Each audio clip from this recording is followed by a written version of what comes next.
Diaries is a captivating account of the 8,000-kilometer odyssey through South America embarked upon by biochemist Alberto Granado and young medical student Ernesto Guevara, referred to as Fusar, throughout the film. Ernesto would famously later become known as Che Guevara. While a captivating epic in a vacuum, this movie serves as an origin story to one of the most famous Latin American revolutionaries and politicians. This movie serves as a window into the early radicalization of one of the most influential men in Latin American political history. Throughout the film, the wealthy and, as some would say, posh young Ernesto Guevara journeys through South America, interacting with some of the downtrodden and poorest members of Latin American society along the way. It is apparent that the majority of the poorest members of society that he interacts with are those of native or mixed mestizo ancestry. The roots of the oppression of the native people within Latin America tie back over 400 years to the colonization of the continent by the Catholic Spanish conquistadors. Through war and plague, the primarily light-skinned Spanish upper class established their dominance over the poorer and primarily darker-skinned native lower class. The lingering effects of colonialism within these nations has led to the societies and culture which 400 years later are flush with racism and oppression towards the native people of the continent. Throughout the film, it is apparent that the aftershocks of Spanish colonialism lead to racism and particularly colorism towards the land's native indigenous people, and their struggles serve to radicalize young Ernesto Guevara. Throughout the film, the discrimination that the native and mestizo people of Latin America face is plain to see. The vast majority of destitute and impoverished men and women encountered by Ernesto and Alberto are Native American. Upon arriving in Peru, Ernesto encounters many impoverished Native American peoples on his journey. He remarks that, Al salir de la mina sentimos que la realidad empezaba a cambiar. O éramos nosotros. A medida que nos adentramos en la cordillera, encontramos cada vez más indígenas, que ni siquiera tienen un techo en lo que fueron sus propias tierras. this disenfranchisement is a common theme throughout the latter half of the journey. A local Native American farmer is forced off his land and into poverty. Additionally, many of the Native Americans encountered by Ernesto have little schooling as they are forced to work at an incredibly early age. In addition, it seems that many of the natives are being deprived of work or forced to work in grueling and dangerous conditions. This work only furthers the wealth disparity witnessed by the two travelers. Upon reaching the famous Incan ruin of Machu Picchu, Ernesto comments on the fall of the Incan Empire, stating, Un alto conocimiento en astronomía, medicina, matemática, entre otras cosas. Pero los invasores españoles tenían la pólvora.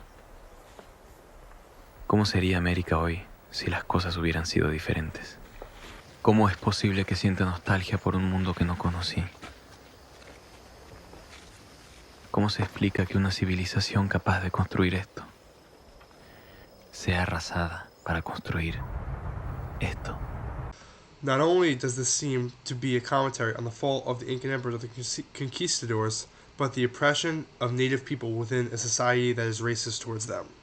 This phenomenon of racism and colorism is not isolated to the past. In fact, Native communities all over South America continue to struggle for their rights and equal treatment. A study by the Center for Research on Inequality, Human Security, and Ethnicity found that within Peru, there is a major stigma against people from areas associated with having high native populations. It was noted that people from the Andes region face the highest level of stigma within Peruvian society. Additionally, within Peru, the elite class tends to be majority white, with this white elite class controlling a large portion of the wealth in the nation. The study found that the average white person in Peru was part of what was defined as the upper class, while the average native was found to be in the lower or even the underclass, which were defined as being the lowest levels of economic standing within the nation. Additionally, colonialism reframed the way that society viewed land and property within what is today modern Peru. The Spanish introduced their European land-based agricultural system within many areas of the former Inca territory. According to Legacies of Spanish Colonialism in the Inca Heartland by Alan Covey, these issues still linger within the indigenous communities of the area and are part of the economic hardship borne by these people. Additionally, this legacy of colonialism still continues in the form of tourism, as wealthy people from around the world journey to poorer areas for cheap vacations.